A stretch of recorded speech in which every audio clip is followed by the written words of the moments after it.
So today, Robert, I'd like to spend a little time talking with you about the role of spoilers in multi-party negotiations.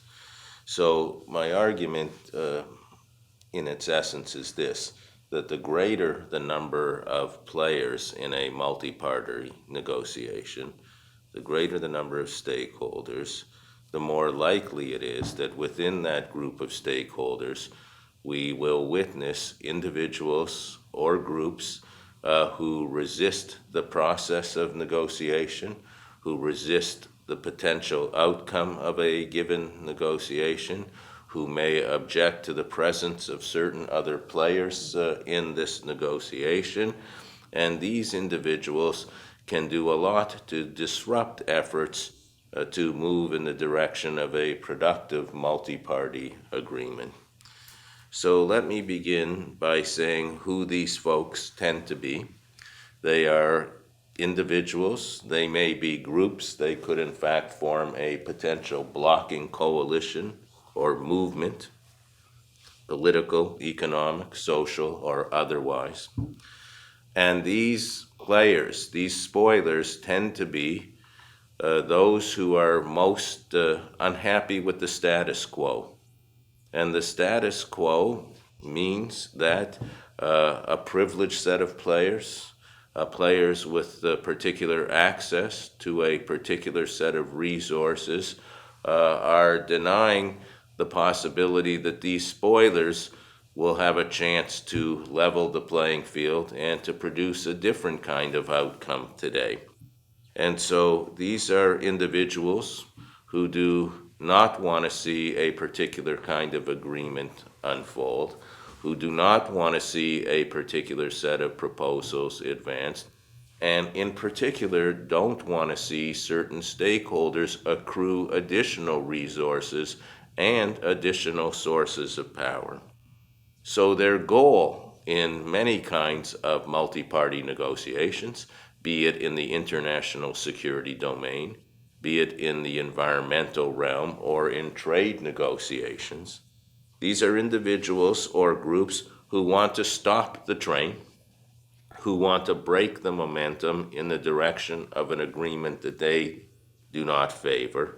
They want to level the playing field by resetting the table, by resetting power relationships, and they may equally be involved in what is often called negotiating for side effects, and in many cases, side payments.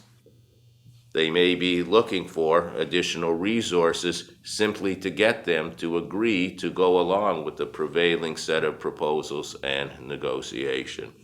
So, to summarize, these are individuals or groups who act in a contrary fashion to those of other stakeholders at the table. They may indeed, from time to time, take the process itself hostage. They may engage in a range of tactics from releasing negative press statements. They may object to particular strategies or tactics used in the negotiation, and indeed they may object to the presence, as I've noted, of certain players at the table. Now, for our purposes, it's important to be able to anticipate the presence of spoilers, to be able to take actions to contain spoilers, to manage them, or, if necessary, actively engage them, and to do so in ways that they can no longer disrupt the process. So, three things here I believe are important. First is to be able to identify those individuals or groups who have strong incentives to spoil. They may or may not actually do so during the negotiation, but it's impossible to proceed if we don't anticipate who these individuals are.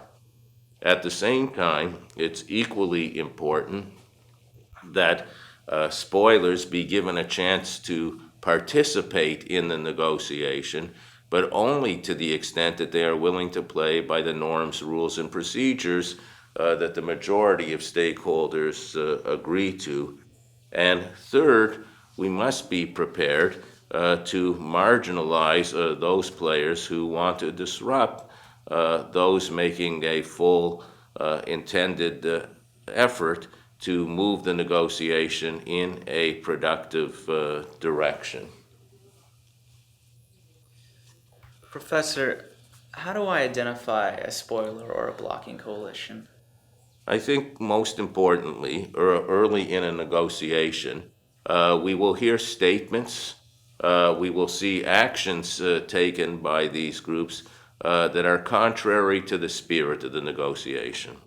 Often, these individuals will make inflammatory remarks. They will offer some cogent reasoning, perhaps, why a particular individual or group should not be at the table. And they will largely be non-cooperative in setting an agenda that appears to reinforce the initial status quo that an agreement is intended to either ratify or privilege. Why are spoilers so problematic, and how do I deal with them once I've identified them? Spoilers are problematic, I would argue, because they break the momentum.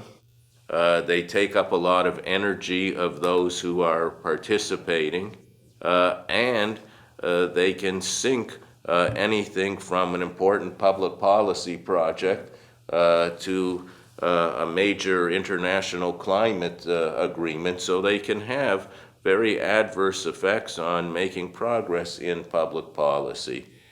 In terms of being able to either work with or contain or manage or engage spoilers, it's important to build a counter coalition, and equally important to develop a counter narrative to that the spoilers are offering, and that needs to be done relatively early in the negotiation process. Well, what if the spoiler or blocking coalition does not respond in the way I want or expect them to? Then I think what we can expect to happen is that these individuals or groups will likely withdraw from the negotiation. They will make often inflammatory statements to the press that our process for the remaining stakeholders is not a legitimate one. And we, in fact, may help them exit the process. There seems to me to be little point from a productivity point of view and a performance point of view to encourage people to stay in a process that for ideological, political, or other reasons don't find the process supporting their interests.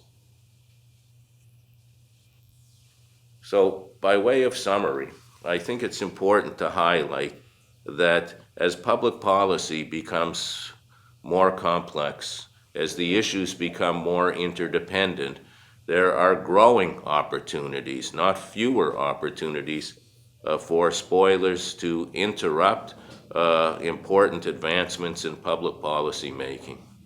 And therefore, it's critical as we work toward complex public policy arrangements to advance the public interest that we, in fact, take spoilers seriously and that we identify them early and move to contain them.